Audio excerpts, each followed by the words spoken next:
요즘 다들 AI 하는데 사람들 이거 진짜 어떻게 쓰고 있을까요? 그냥 궁금하지 않으세요? 오늘 바로 그 질문에 대한 답을 마크 자우샌더스의 분석을 가지고 한번 제대로 파헤쳐 보겠습니다. 지금 전 세계 기업들이 AI에 쏟아붓는 돈이 얼마인지 아세요? 자그마치 1,000억 달러가 넘습니다. 와, 이게 우리 돈으로 하면 130조 원이에요. 130조. 정말 상상도 안 되는 어마어마한 돈이죠. 자, 그런데 말이죠. 이렇게 돈은 엄청나게 쏟아붓고 있는데 정작 그래서 사람들 AI로 도대체 뭘 하는데요? 라고 물어보면 글쎄요. 다들 자신 있게 대답할 수 있을까요? 특히 비즈니스를 이끄는 분들이라면 이 질문의 무게가 정말 다르게 느껴질 겁니다. 그렇죠. 자, 그럼 이 미스터리를 한번 풀어봐야겠죠? 마치 탐정처럼요. 먼저 탐정의 도구 상자부터 열어보죠. 도대체 연구자들은 어떤 방법으로 AI 사용 실태를 조사하는 걸까요? 방법은 크게 세 가지입니다. 이걸 이렇게 생각하면 쉬워요. 세 명의 목격자가 있는데 각자 본 게 조금씩 다른 거죠. 첫 번째, 텔레메트리. 이건 사용자가 뭘 클릭했는지 같은 실제 행동 데이터를 보는 건데 왜 그랬는지는 알 수가 없어요. 그냥 했다는 사실만 아는 거죠. 두 번째는 우리한테 익숙한 설문조사. 뭐든 물어볼 수 있어서 좋은데 사람들이 항상 100% 솔직하게 답하는 건 아니잖아요.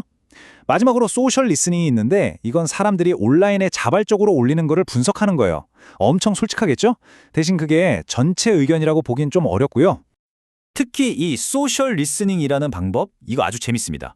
왜냐하면 사람들이 익명으로 막 털어놓잖아요. 레딧 같은 곳에요. 거기에는 다른 조사로는 절대 알 수 없는 진짜 속마음, 날 것 그대로의 감정이 담겨 있거든요. 예를 들어 AI로 심리 상담을 받았다 같은 되게 개인적이고 중요한 이야기들이 바로 여기서 나오는 거죠. 자, 그럼 이 세 가지 다른 도구들, 그러니까 세면의 목격자들이 공통적으로 이건 확실하다라고 말하는 건 뭘까요? 탐정 수사의 기본이잖아요. 모든 증언이 일치하는 지점부터 딱 잡고 가는 거죠. 첫 번째, 이건 뭐 의심의 여지가 없습니다. AI 사용이 그냥 폭발하고 있어요. 지금 직장인 10명 중 4명이 업무에 AI를 쓴대요.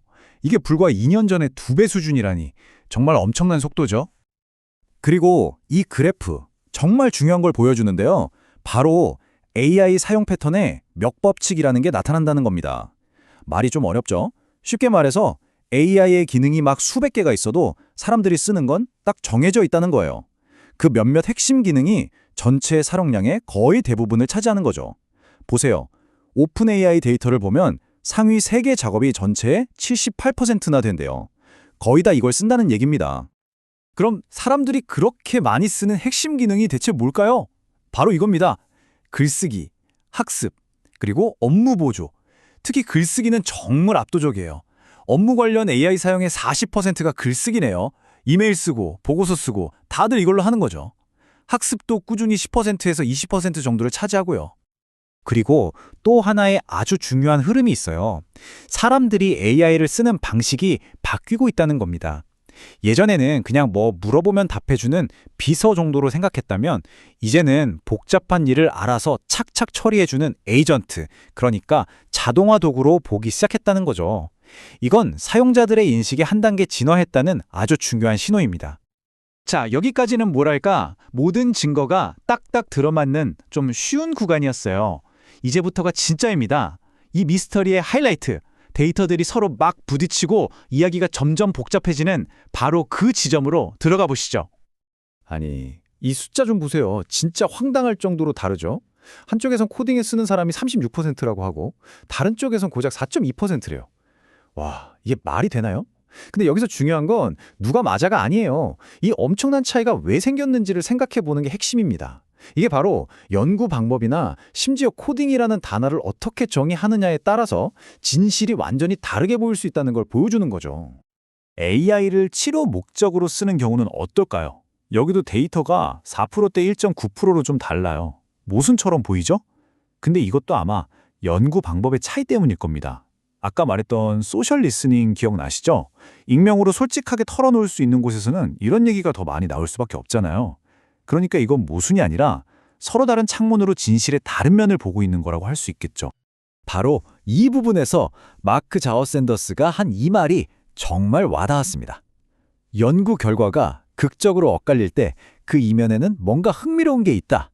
그러니까 데이터가 서로 충돌하는 걸 보고 에이, 이거 뭐가 잘못됐네 하고 넘길 게 아니라는 거죠. 오히려 그 엇갈리는 지점이야말로 우리가 아직 모르는 새로운 기회나 더 깊은 통찰에 숨어있는 보물주도일 수 있다는 겁니다. 자, 그럼 이렇게 복잡하고 가끔은 서로 다른 말을 하는 데이터들 속에서 우리는 어떻게 해야 길을 잃지 않을 수 있을까요? 지금부터는 여러분 한 분 한 분이 똑똑한 AI 탐정이 될 수 있는 비법을 알려드릴게요.